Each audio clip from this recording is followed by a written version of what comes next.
ဘာဖြစ်လဲမင်းတို့ကားပြက်လာပါကားပြက်လာငါမြင်လားပဲဒီချိန်ကြီးမင်းတို့ဒီကားနဲ့သွားပြက်အောင်ဘယ်ကနေဘယ်လိုသွားပြီးဘာလို့ကြမှာတော့တို့တော့ဟောပြောဝဲဘာငါလည်းဘယ်တရားဝဲမှမကြားမိပါဘူးမဟုတ်တပည့်တော်ကဟောမှာမှန်မင်းတို့ဘာကောင်းနေမလို့ဟောမှာတော့မဟုတ်တပည့်တော်ကစာရေးဆရာတွေပြောအော်ငါသိပြီမင်းတို့ဟောနေရတယ်စာပေဟောပြောဝဲဆိုတာဟုတ်ပါတယ်ဗျာအော်အေးဟုတ်ပြီမင်းကဘယ်သူတို့ပြီးတော့မောင်ဝင်တော့ပါဗျာဟမ်နာမည်နဲ့လူနဲ့မလိုက်တာကွာဟိုတယောက်ကမင်းကြော်ပါဗျာမဲနတ်နာမည်ယူထားမင်းဟိုပူဝမ်းမဲပြီးတော့မောင်နေဝင်းပါဗျာအမဲမင်းကပါတီဥထိုင်နေတော့နာမည်တူးတယ်ဘုန်းကြီးခင်းမိတယ်လို့ကွာလှဲ့ဝတ်တဲ့ဘာလို့ငါရွာလိုက်ခဲ့မင်းတို့တဲရမယ်အိပ်ရမယ်စားရမယ်ကောင်းမင်းတို့နားရမယ်နောက်မှမင်းတို့ဟိုကားကိစ္စတွေကြည့်ရှင်းငါရွာဒီကနေလဲလေးနဲ့သွားလိုက်ရင်နောက်2 နိုင် 3 နိုင်ဆိုရောက်ပြီ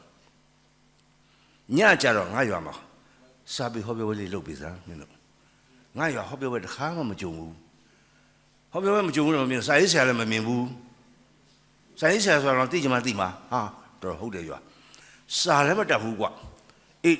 စာအုပ်3တော့တရားလုံးမှာစာအုပ်3တော့ရှိတယ်ဘာတွေလဲမင်းကြော်မောင်နေမင်းတို့စာအုပ်တွေမှလို့ဩကာသရဲ့ပေကြီးရဲ့ဓမ္မစက်ကြရဲ့တက်သွားရောလိုက်သွားရွာရောက်ကဲနားကြအောင်ကွာရေမိုးချိုးကြအောင်ဆရာတော်ကလော့စပီကာကြီးကိုတစ်ပင်မော်တက်ချစ်ခိုင်းပြီးတော့ပူစင်းနေချစ်ခိုင်းပြီးတော့ရွာဘက်လှည့်ထားအဲ့စပီကာနေဆရာတော်ကဟောပြောပဲရှိတယ်ကြောင်ဖိတ်တော့တာဟေးရွာတွေကဟာရီ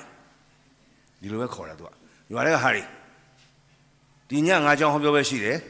တယောက်မကြံကုန်လာခဲ့မလာရင်ငါနဲ့တွေ့မယ်ဒါပဲမှတ်တာလေးစားစွာဖိတ်ကြပါသည်ပေါ့နော်စေတနာအလိမ့်အိမ်ပညာဒါနကိုနှစ်ဘူးဟလားကိုကြီး